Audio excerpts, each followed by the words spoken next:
welcome to Beyond Clerks podcast. I'm Johnny. And I'm Gemma. Today we wanted to totally change the subject. Yeah, it's a little bit different. Just because we went to an event yesterday, well, it'll be probably last week from when you sort of see this. Yeah, by the time we get on that. But we wanted to discuss Motability and their sort of big event that we attended on the 18th, it wasn't it? At the NEC in Birmingham. At the NEC in Birmingham. So Motability is a scheme for people like Gemma, who is on high PIP, personal independence payment, or like DLA for children. There's another there's loads of different ones. Yeah, I don't understand what all of them are. But basically, it's you can lease a car or a WAV, so a vehicle accessible van, I think it's what it stands for. Over like a 3-5 year sort of scheme. It's not a free car that you get or anything like that. No, everyone assumes that. It is sort of very much you pay for it out of your... Yeah, you get a deduction, so you pay a monthly rent on it. On it. And then you still have to put fuel and you still maintenance the car and different things like that. But like I said, the whole idea is to give you guys freedom. Not you guys, but, to give sort of disabled people freedom. For me personally, public transport is very difficult. I have obviously a pram and a walking frame, and I can't use both. Yeah. So it's really difficult. I have to have chaperones with me, but even then, most of the time I'm fighting with people to try to get on and off buses. It takes a lot out of my health. If I just need to travel somewhere for a couple of hours, I then need at least a day's recovery. Yeah. So having a vehicle makes a difference. Yeah. So my journey of the last year was to learn driving and learn how to drive. So I started that and I passed my test, 2 months ago? Yep. And we got our first car, was it February on the scheme? It was... Something like that, the start of the year. The start of the year. So it's been one of them that we've now had the freedom the last month or two to be able to get to places and just being able to see family that I wouldn't normally be able to go see. Yeah. So it's really opened doors, and it's opened future doors that we can start travelling more in the country for the business as well. Not that it's a business car, but it's more for we can get to places now that you could wanted to see and visit.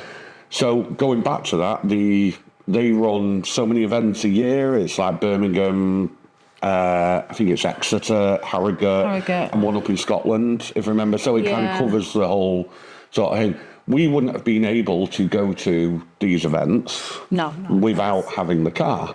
I mean, but the NEC is not that difficult on public transport. There's a train and a bus and stuff. That would probably be the best one. Travel down a couple of days beforehand to be able to gear up enough energy to then attend it. Yes. Whereas now I don't need to do that. Yeah.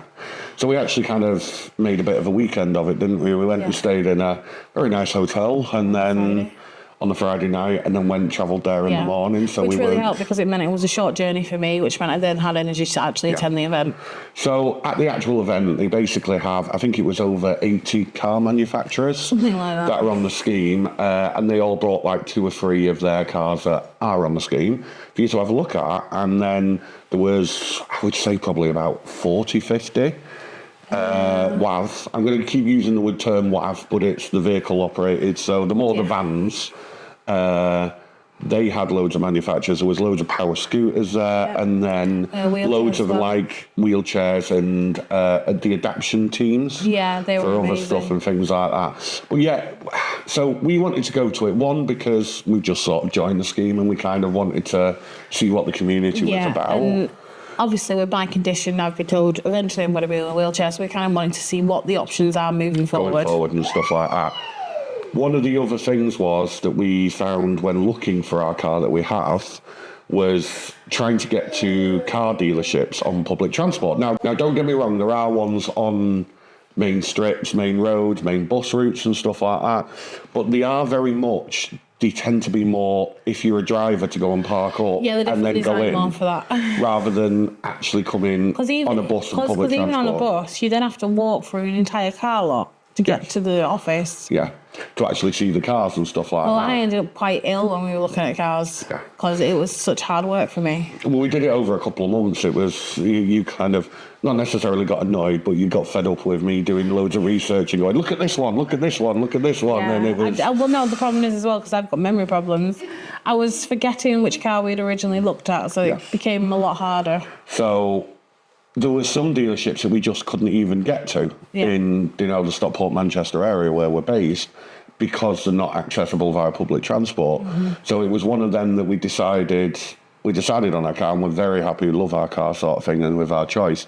But there was certain cars that we wanted to look at for future that we couldn't see. So this event meant that we could go literally all under one roof and go and sort of see. The problem is we fell in love with loads. Yeah, we fell in. There was 2 or 3 new cars that were like, oh, this is so pretty, but we couldn't get there. We were happy with our car, and it's like, but it's one of them, if the car's still available in 3 years' time, we'll have a look at the research again, but it's kind of, it just kind of gives us the idea of, also as your named driver, I'm 6'7", so there's certain cars I don't fit in behind the wheel, and it's good to know which manufacturers we can just tick off. Though, you fit in a Mini really well. Oh, the Mini, yeah. So it's a funny sort of thing. We were looking at the Mini Countryman, which is their sort of bigger car, sort of family car, but with they had issues with the battery of the one on show. The electric one. So they couldn't move the chairs all the way up. So I couldn't fit in. But basically, they advised that it's roughly, yes, it's lower, but it's roughly the same size in the standard Mini Cooper. So I actually got in the Mini Cooper, and yes, once I was in, there was loads of room, but there was the issue of me folding in and folding out. But it was great to sort of go to and see other cars and stuff like that. Even a lot of the electric ranges that we were sort of contemplating and seeing that technology sort of start to come. It's amazing how far technology has come just in the time when we were looking at cars. But we're not getting on the whole petrol electric, debate that's going on online. Well, no, we didn't do either. We picked a hybrid. Yes. But we only chose that because the actual car that we chose is only available in a hybrid. Yeah. It wasn't anything to do with, yes, we want to save the environment and stuff and save fuel. A lot of ours was, can you fit in it? Can we all fit in together as a family? Will we walk in frame fit in? Yeah. That's it. That's all we needed. That was the sort of stipulation. And does it have a couple of gadgets for me? Because I'm a big tech sort of person. But yeah, we enjoyed it. But then seeing some of the wheelchair accessible vehicles was just amazing. So a lot of the basic, just to give our viewers an idea, is they're normally either like the Ford Transit or the Renault Traffic van. Do you know what you see builders in? Do you know the white van sort of, but they're not white? Or like, is it the Citroen Berlingo, which are like the smaller sort of things? All the way up to the Mercedes Sprinter, which was one of the big... I mean, we're talking like full people carrier, kind of 16 people that it would fit in. But obviously these aren't there to fit 16 people in. No. So like the Mercedes Sprinter that we sat in, I think it had 3 seats in it. It had the driver, the passenger, and then a seat in the back. But then it had a full ramp, lot of tie-down spots and everything for one of the big powered scooters. Yeah. And then some of the other ones had like smaller ramps and different things depending on... Then there was the hoists and a whole... So some of the adaptions teams, so rather than the actual, like the vans, had hoists and chairs that like came out the passenger side, then lifted in and twisted in. And well, we saw one towards the end of the WAV stuff on the adaption side, where the chair itself is your wheelchair chair. Yes. And it pops out and goes into a set of wheels. It basically slides off the wheels and then slides onto the chair mechanism. Yeah. So you can sort of get in. And like you were even looking at the simple things of what's called a transfer plate. Yep. Which is just basically, it's a piece of metal that you attach next to your car seat, and it gives you an extra platform to sort of sit in and twist. Swivel, into the car. Which is what I have a problem with, especially on my bad days. And then you were looking at, there's ones that like the handles go in the door latch. It's like a hook. And it's like a hook, so it just gives you an extra handle to lift yourself in and out and stuff like that. So, but there's so many different things. I mean, there's so many for like drivers. I mean, Yeah. as a driver, I can work, the car fine, but like Well, if they you have are a like disabled push and driver, they have all pull, sorts, yeah. push and pull accelerators. The wheels. So if you're only one-handed, you can Yeah. still turn the wheel. I know they can change the foot pedals, like With a switch, the basically. accelerator on the left instead of the right, Yeah. and different things like that. And there's so many different things, and that's what I think the scheme is good for. Not saying Yeah. necessarily the specific cars aren't amazing and stuff, but Being the able to things they adapt can them to what do- you need is the... because a lot of these adaptations could be done on pretty much any car. Yeah. So that you see on the road, it doesn't have to be a specific wheelchair car. Mm-hmm. It's sort of specific things like hoists and lift wheelchairs Yeah. into. We saw the So- one with the. It's like, the roof boxes where you Yeah. can literally attach the wheelchair to And it it, puts it in it. and it puts it into the roof box for you. It's And then just, again, it'll drop it down, so it's right next to you when you're getting out. It's just, so I obviously I've been panicking about, because I've had these conversations with my health people, that there'll be a wheelchair. I've always thought, well, if I've got a wheelchair, I won't be able to get in a car, I won't be able to do anything, because you get all these negatives. If you're not kind of born that way, you end up that way. It's harder, I think. But as an adult, like, you don't see that there is much options, because when you look online and you try search yourself, a lot of it's for the kids. yeah. So I was really surprised, and I'm a lot less stressed than I was before.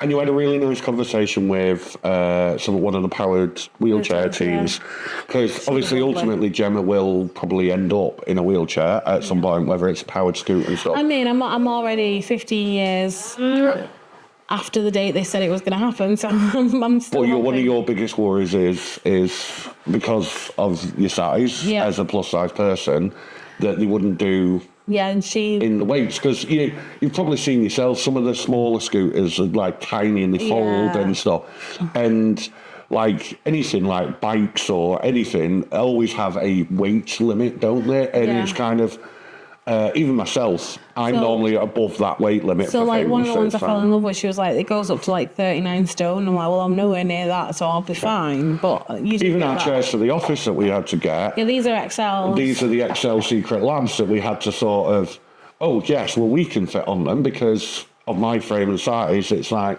and they're sturdy enough that we can sort of think, not that we're sponsored by Secret Lab today or anything like that, but it's one of them, it's something that we're always conscious of. But the woman was actually saying, oh no, there's loads that go up to, we don't get one of these ones, but look at this range, and if you need to, look at this, Yeah, and this like and this. gave me And loads it's of like, kind of information of who to contact and what to do. And Yeah. when I do reach that point, because it's degrading condition, it might eventually take other parts of my body. And she said, once you've got your wheelchair through them, they can adapt it as you change your condition. so if you're having to spend money on a wheelchair, an expensive sort of Yeah. powered one, they can still adapt it, and then you can then speak to this adaptions team that would then recommend a car or a van that would suit then it. be able to adapt it to this. And it's just, the whole community was just amazing. And you have a big thing when you're walking on your frame or your stick of being judged I feel very and conscious, yeah. self-conscious. Yeah.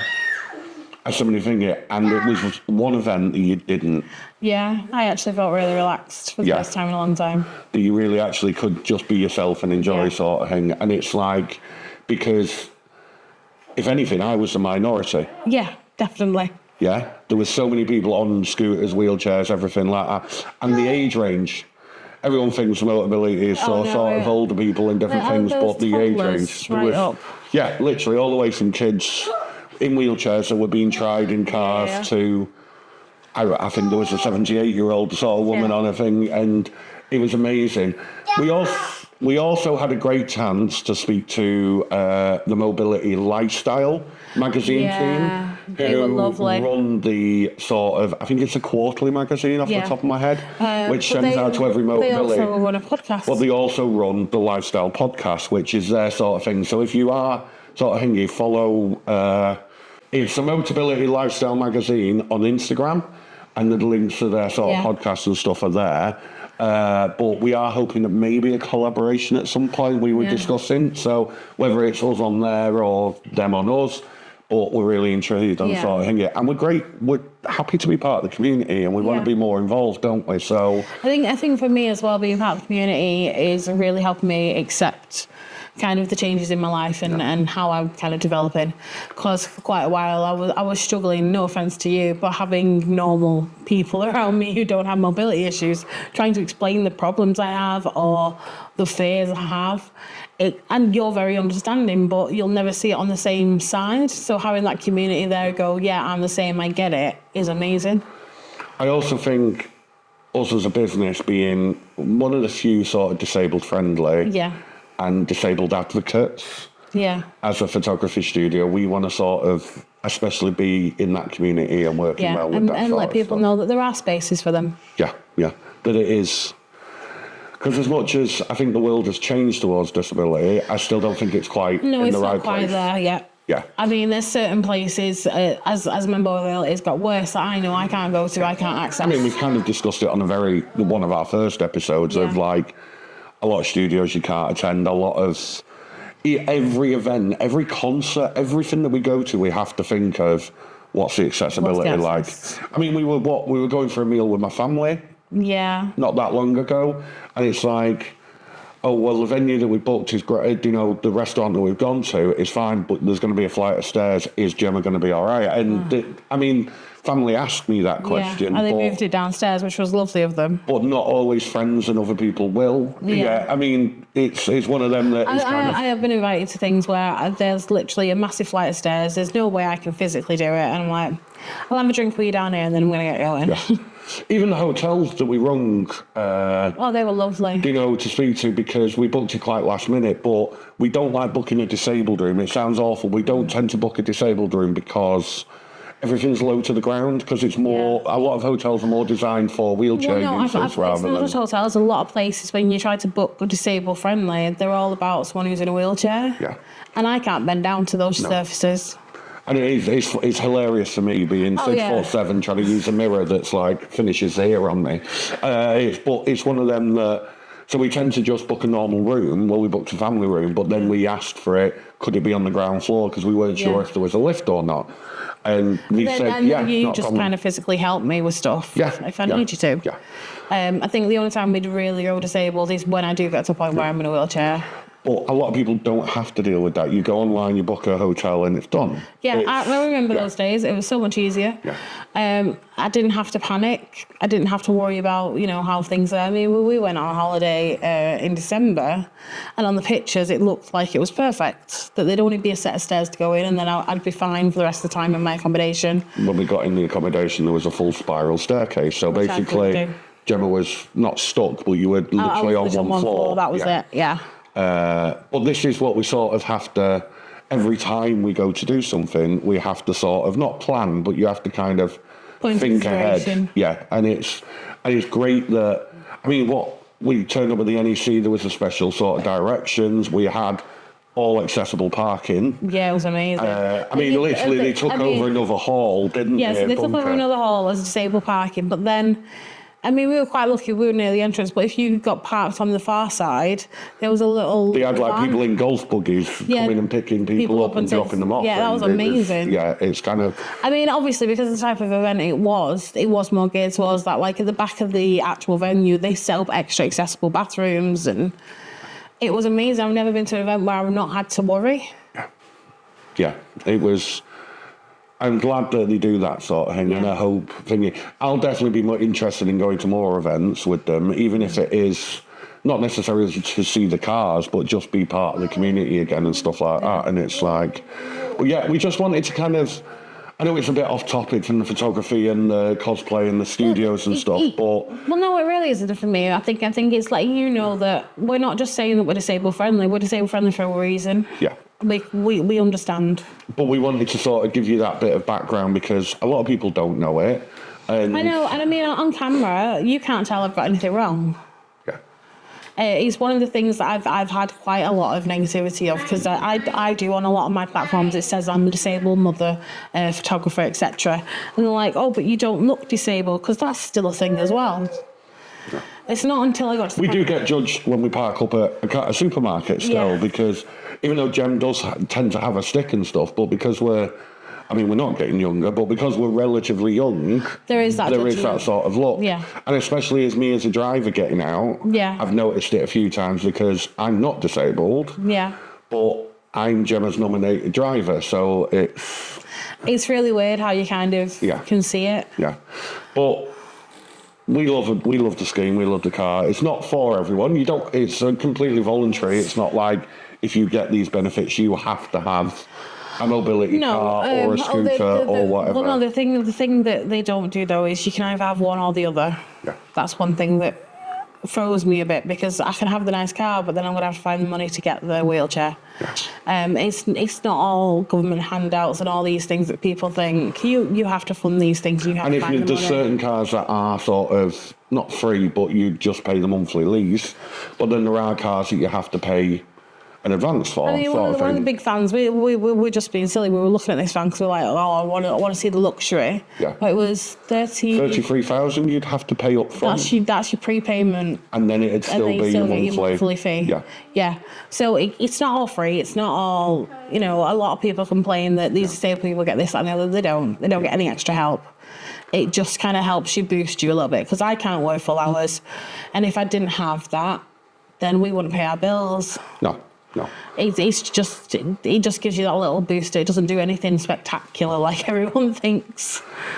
But thank you for listening. I hope you found it interesting, even if it's not something that is directly linked to the photography side and stuff like that. But thank you. Give us like, subscribe. Yeah. Hope to see you in the next one. Thank you. Bye. Good.